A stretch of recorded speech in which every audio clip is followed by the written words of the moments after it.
Vamos seguir com o nosso último bloco da nossa aula 3 sobre Tocqueville e a democracia da América, analisando mais alguns elementos desse pensador francês que fez essa viagem aos Estados Unidos ali nos primeiros anos do século XIX e observou o que ele vai chamar de democracia na América, o que nós estamos enfatizando desde o início da aula, que na verdade é um modelo republicano e elitista de democracia, que combina elementos que até hoje são muito caros para as democracias contemporâneas e para modelos inclusive mais radicais de democracia, como por exemplo o incentivo à participação popular, a liberdade de expressão, de opinião e de associação, mas que também privilegia a questão do elitismo democrático e de filtros que possam conter a radicalização democrática na soberania popular.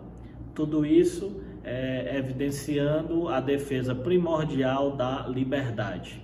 E a liberdade entendida por essa visão hegemônica da democracia, que vai ser chamada de democracia liberal, como a defesa da propriedade privada dentro da sociedade capitalista que estava se consolidando naquela época, que vai seguir seu rumo histórico aí nos séculos 19 e 20 como modelo hegemônico de sociedade. Então, seguindo nesse último bloco, nós vamos destacar mais alguns elementos que são super importantes do ponto de vista da obra de Tocqueville para a teoria política clássica, considerando essa questão da democracia e desse modelo hegemônico de democracia liberal que se estabeleceu no mundo desde então.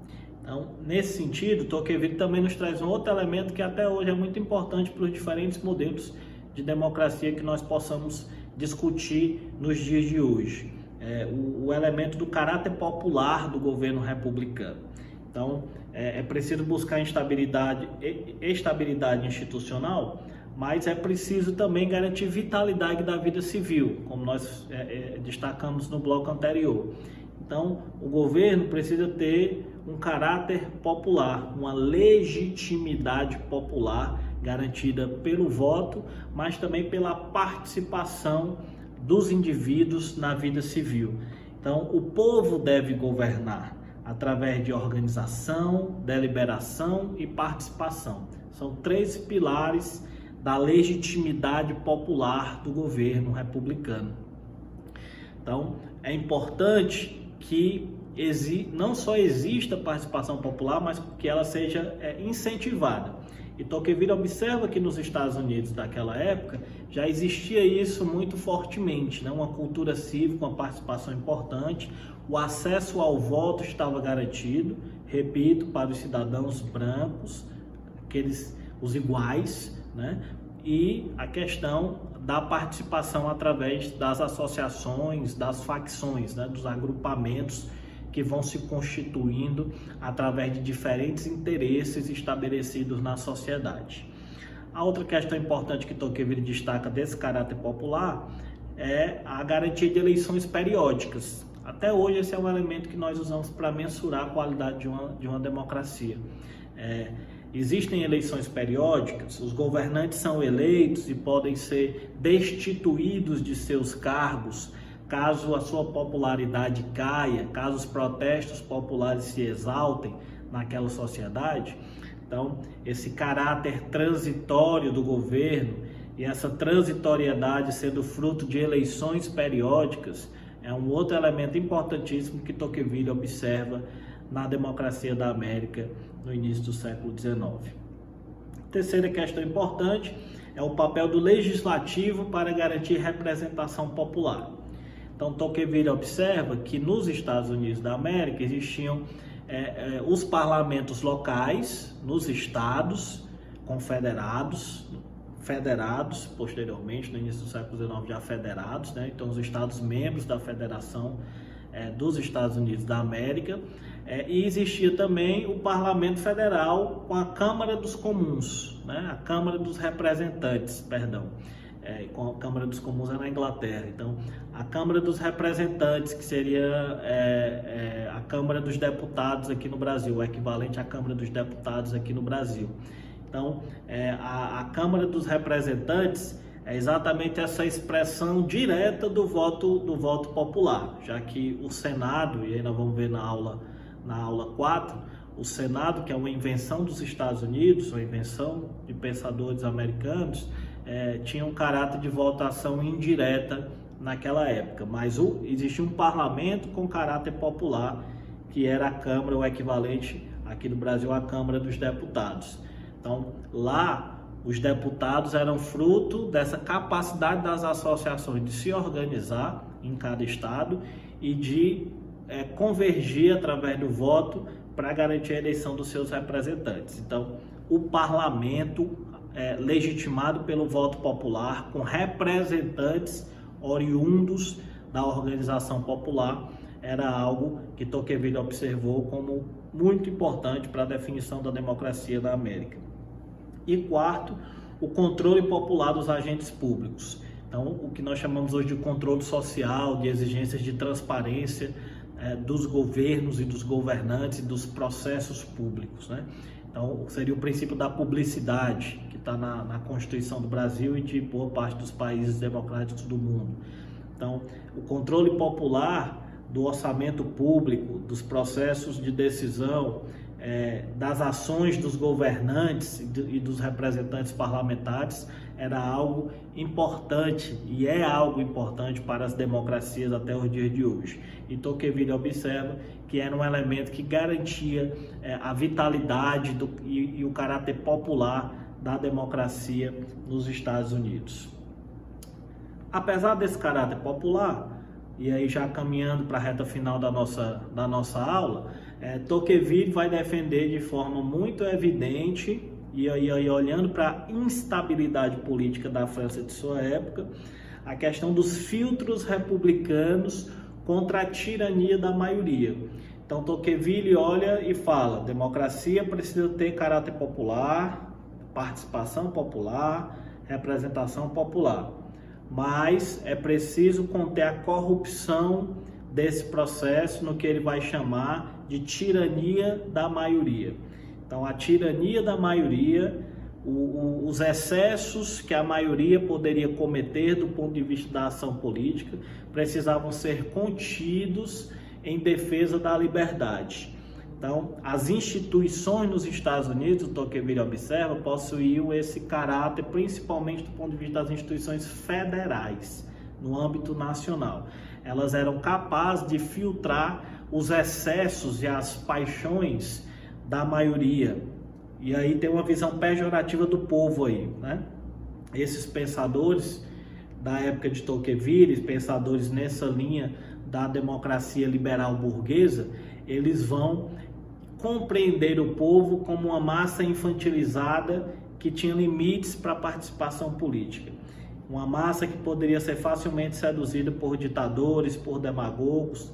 Então, para esses pensadores, a democracia tinha que ter vitalidade popular, mas tinha que ter filtros de contenção da participação popular. Olha a contradição importante aí, né? E aí esses filtros estavam nos Estados Unidos, na época que Tocqueville observava, lá no início do século XIX, na força do governo central, com suas instituições, e no papel dos magistrados, poder judiciário, nas questões públicas, né? Então, a força de um judiciário sem o voto popular, né? E sem o controle popular. O poder judiciário alheio a isso, como uma aristocracia, como um conselho dos melhores, né? A aristocracia vem dessa ideia de que existe um agrupamento de indivíduos que tem um caráter mais elitizado e que tem a melhor condição de julgar as coisas, e esses indivíduos não são necessariamente os que são votados pelo povo, eles são fruto de outros processos, né? Então, esses magistrados têm a condição de conter determinados conflitos populares e submeter, inclusive com o poder das armas, o poder coercitivo do Estado, ações mais excessivas, digamos assim, ou violentas da participação popular.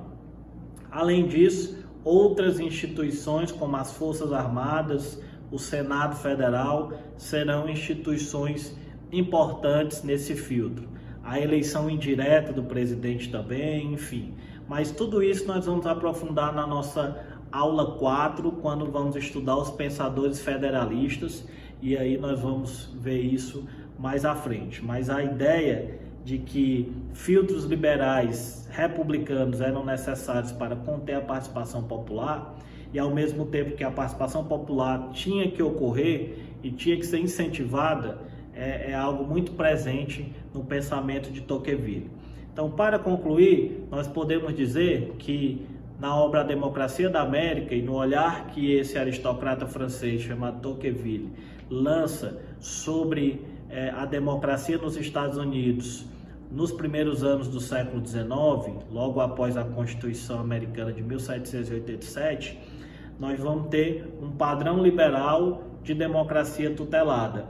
Então, é uma democracia que tem um limite, que tem um teto a resguardar a sua radicalização, a impedir que a soberania popular avance. E esse teto, essa contenção, esse filtro liberal, ele vai estabelecer um verdadeiro padrão de democracia que vai se tornar hegemônico até os dias de hoje. Esse é um elemento muito importante para que nós possamos entender essa tradição de definição da democracia e das instituições democráticas até os dias de hoje. Tocqueville é um dos pensadores que traz raízes importantes lá na análise que ele faz da democracia americana. Então, para finalizar, 3 elementos importantes. A exaltação da igualdade, segundo Tocqueville, pode gerar uma limitação da liberdade. E a liberdade é que deve ser privilegiada em detrimento da igualdade. 2. O avanço da igualdade tende a reduzir a busca pela liberdade dos indivíduos. Então, quanto mais iguais, Tocqueville diz que os indivíduos tendem a se acomodar na sua vida em sociedade e deixam de buscar o aprimoramento da vida política, da vida em liberdade e de defesa da propriedade. E 3, a tendência democrática à uniformidade. Então, Tocqueville vê isso como um mal, né? Porque também contém a liberdade. Então, quanto mais a sociedade se torna uma sociedade de massas, de indivíduos padronizados, de indivíduos que pensam igual, essa sociedade tende a ser menos democrática. Então, para ele, é preciso um equilíbrio entre liberdade e igualdade, sempre privilegiando a liberdade, e ele destaca que a democracia ela traz esse viés de fortalecer gradativamente a igualdade, que pode ser um mal para a própria democracia, porque a democracia precisa sempre do aprimoramento e defesa contínua da liberdade dos indivíduos, dos coletivos e das instituições. Então é isso, com Tocqueville aprendemos mais alguns elementos desse padrão de democracia liberal no esteio da sociedade burguesa ocidental. Os Estados Unidos são uma experiência exemplar disso e inovam nas instituições do ponto de vista dessa definição de democracia. Tocqueville observa isso como um observador externo nos escritos que vão culminar nessa obra A Democracia na América, e nós vamos seguir na aula 4 entendendo um pouco mais dessa engenharia institucional dos Estados Unidos, que vai servir de base para a constituição de diferentes engenharias institucionais dos chamados Estados Democráticos de Direito, ou anterior a isso, Estados Republicanos no mundo todo, inclusive no nosso país, no Brasil. Um forte abraço, vamos seguir juntos na nossa formação. Sindiúde, a nossa escola de luta.